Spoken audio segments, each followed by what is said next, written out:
Back on this job. Hello? Maintenance? But trying to get everything squared away. You see this right here? No good.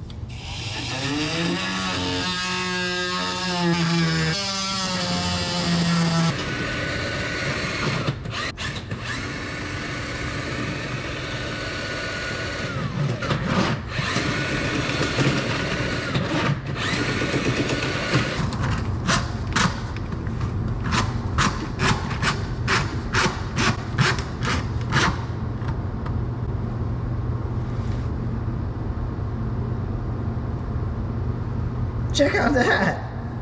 It's a shoelace. Alrighty. I got a shoelace.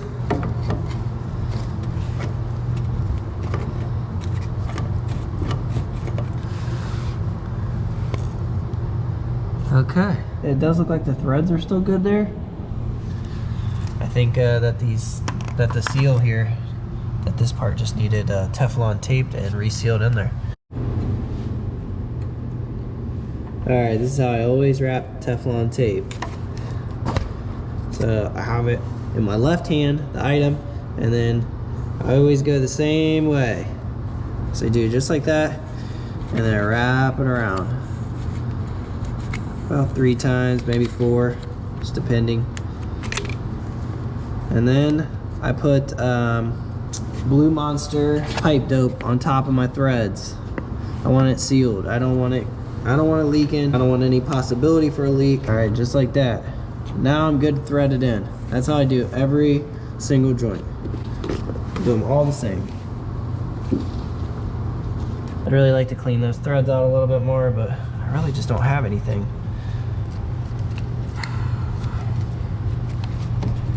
That's good enough. As long as it'll start. Alright, now good news. I did find 1 pair of channel locks. I might just go bust a hole in that drywall on the other side and then tighten that up. I have a blower going in here because this stuff is just so stinking wet. Like, this drywall is gone. I'm trying to tell the owner, like, dude, this stuff is soaking wet. Like, it's not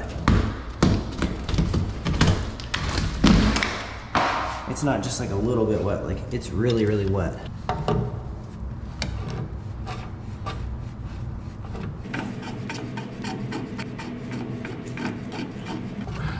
All right, now that should seal up. Now, same thing with these drains. Take this off and snake these. Oh, look, here's just a wire. Oh wait, it's not even connected to anything. But there's yeah, double wide. I don't even know what you call that. Probably about 7 years ago, and I snaked this main drain right there. You just might as well. Already here, look, crud in there. Exactly what you don't want. Alright, water testing right now. Just double checking, make sure the drain's good before I hook everything back up. This stuff's so wet. Everything looks pretty dry right here. That's good. Now this one is a different story. You can see it right there. Rotted out. Done. Donezo. Took out that whole wall.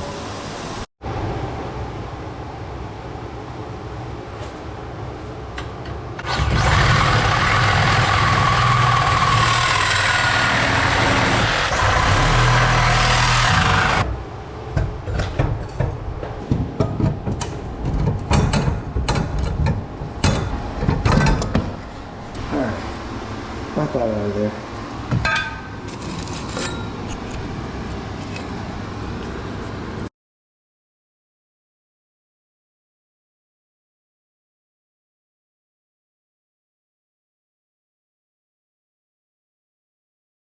The other maintenance guy was like, hey, they're laying the floor. Do you want me to go over there and do that drywall? Sure, go ahead. One thing I have to do here first is add an outlet for the stove, and they're laying the flooring tomorrow. So here it all is. They dropped it off. Need to get all this done tonight. and ready so that they can lay the flooring. I always leave at least about a ½ an inch. Normally just a piece of drywall, if you just throw a piece of drywall, use that to measure off up there, and then that normally works. So I already cut a gap underneath these. I'll show you exactly how I do it. All I do is take a scrap piece of drywall, slam it up against that piece, and then run my RotoZip.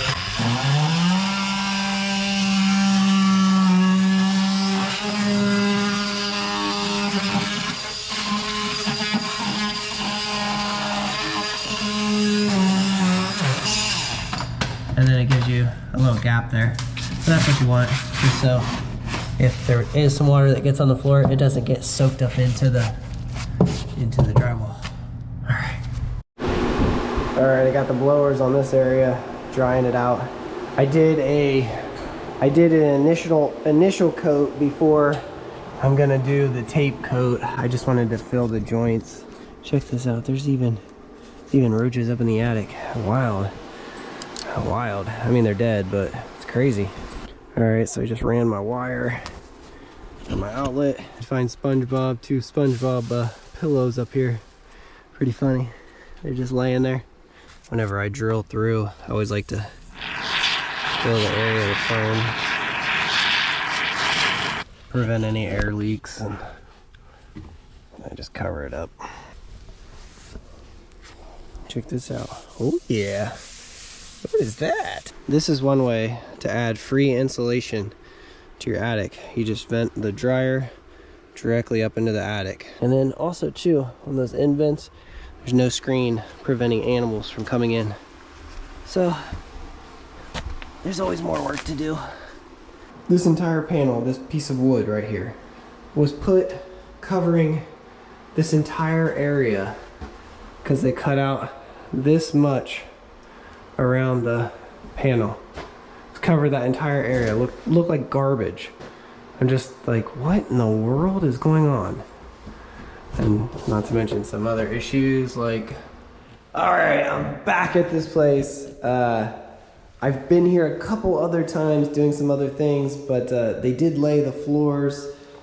I'm telling you what, if you don't do the prep work, like this piece right here is lifted, like it's not even clipped in. Yeah. Anytime that I'm laying this LVT or this LVP, luxury vinyl plank, whatever it's called, I always have to remove all the trim. I don't want it poured around, and I just think that whenever you remove the trim, it turns out so much better. But unfortunately, this is what he has now. So yeah. So now the flooring is basically laid up to the baseboard, and then normally they don't install quarter round, so then you're just left with random gaps everywhere. Beadboard is going up on a lot of these areas, so yeah, I don't know what's going on. So I'm just here trying to do my part, what I'm supposed to do. So what I am supposed to do is get that outlet done and get that tied in. That's what I'm doing right now.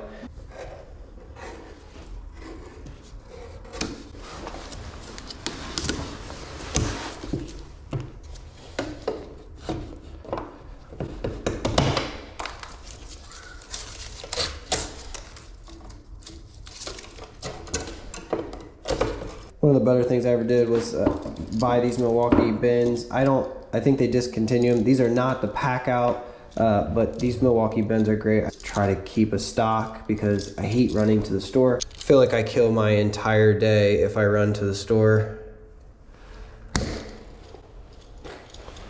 Or my entire night, I guess, if I run to the store. Because I work a lot of nights and weekends, if you guys didn't know.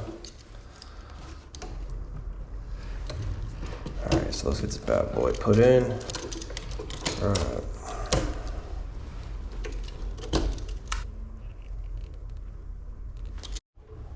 So went out to my truck and grabbed my light.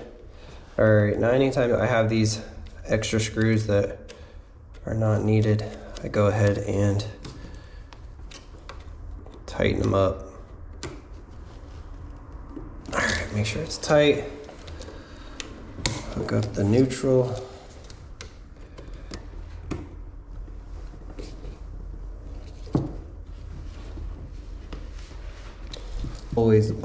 always wrap at least one pass with electrical tape around there. Little tabs that stick out right there. You can check power right there if you need to.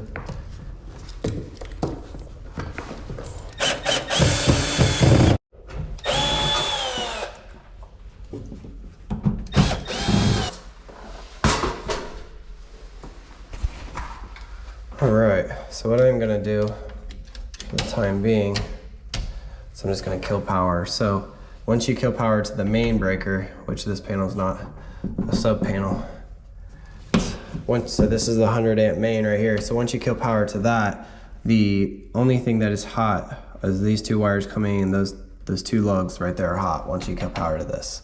Now you always want to check, but that's generally the way that it is. I see a few other issues here, like all of these wires without a connector, without any sort of tie. It just makes me so sad that people do stuff like this. It's so much harder to fix after the fact instead of just fixing it right the first time. Just like, why didn't you support this side of the box, man? Like all you had to do is run a board across the back, and I guarantee you, like it just so much harder to fix like after instead of just fixing it right the first time. Like it doesn't make any sense to me. Like, just like this, like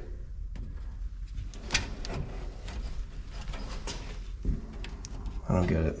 All right, so I'm gonna try to fix as much as I can. I'm gonna add my breaker in, bring my wire down, do that. This knockout out of there. Throw that on the ground so everybody thinks it's a quarter. And then I generally use these types of connectors, but I have some other types of connectors. I'll show you how to fix these wires over here.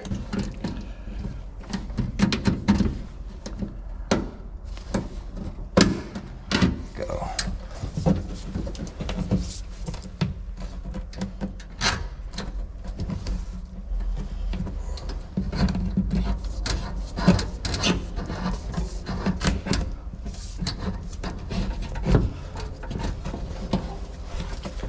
Now I did leave a little bit of extra up in the attic, but I always like to try to leave a little bit of an extra just in case the panel is ever changed out or anything.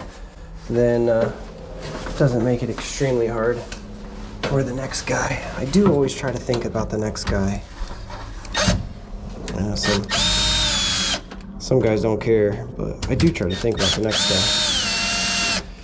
Once again, Milwaukee bin. You get these little plastic ones. It's kind of tricky. It is kind of tricky to do, but you can get these plastic ones.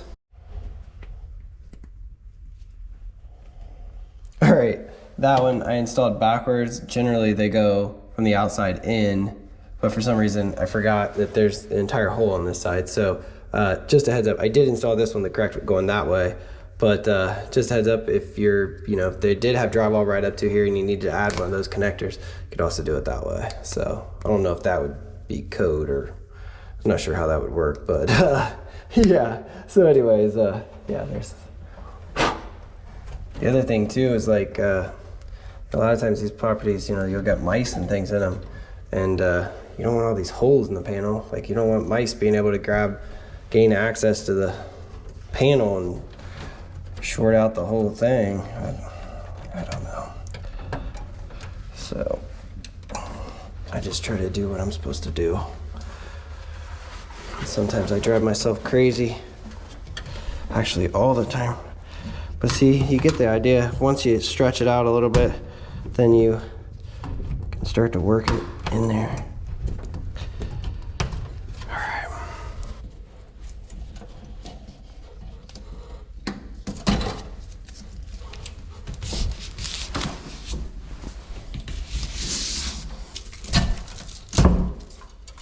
Alright, I gotta bring these down a little bit and then come back up just like that.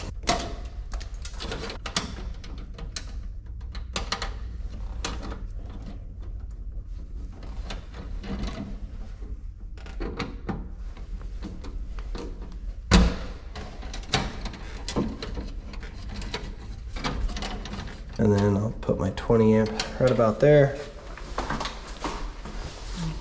Now I do want to tell you, this is a Eaton breaker. This is an Eaton panel. This is the correct breaker for this panel. But last night I was here and I absolutely had a Siemens breaker that will absolutely go into this panel and be fine. But I personally can just like not do that.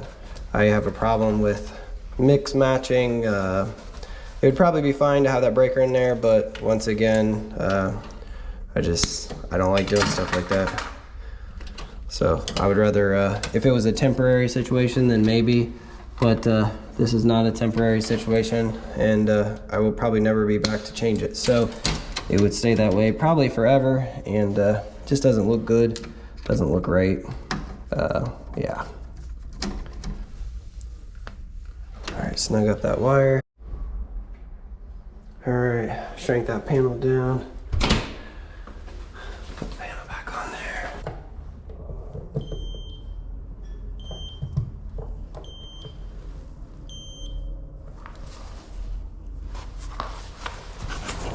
Good to go.